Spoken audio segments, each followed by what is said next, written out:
நாம் இன்னைக்கு கார்த்திகை மாதத்தோட சிறப்பு பற்றி தான் தெரிஞ்சுக்க போகிறோம். கார்த்திகை அப்படின்னா கார் இருள் சூழ்ந்த மாதம். இந்த பூமியில் ரொம்ப இருள் சூழ்ந்த மாதம் கார்த்திகை தானா. அதனால தான் நாம் முன்னோர்கள் அந்த காலத்திலே வீட்டுக்கு வெளியில் இந்த மாதத்தில் விளக்கு ஏற்றி வழிபாடு பண்ணணும் அப்படிங்கிறத நமக்கு சொல்லி கொடுத்துருக்காங்க. இரண்டாவது, கார்த்திகை நட்சத்திரத்தில் நாம் முருகர் வழிபாடு பண்ணுவோம் மாதந்தோறும் வர கார்த்திகைக்கு. ஆனால் முருகருக்கே அப்படின்னு ஒரு மாதம் இருக்குது அப்படின்னா அது இந்த கார்த்திகை தான்.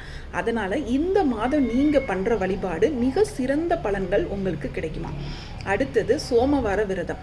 திங்கட்கிழமை நீங்கள் சிவனுக்கு விரதம் இருந்து வழிபாடு பண்ணிங்கன்னா உங்கள் கணவருக்கு நீண்ட ஆயுள் கிடைக்கும், தொழிலில் முன்னேற்றம் கிடைக்கும், குடும்பத்தில் ஒற்றுமை கிடைக்குமா, நோய் நொடி இல்லாத வாழ்க்கை கிடைக்குமா. இவ்வளவு சிறப்பு பலன்கள் இந்த சோமவார விரதத்துக்கு இருக்குது.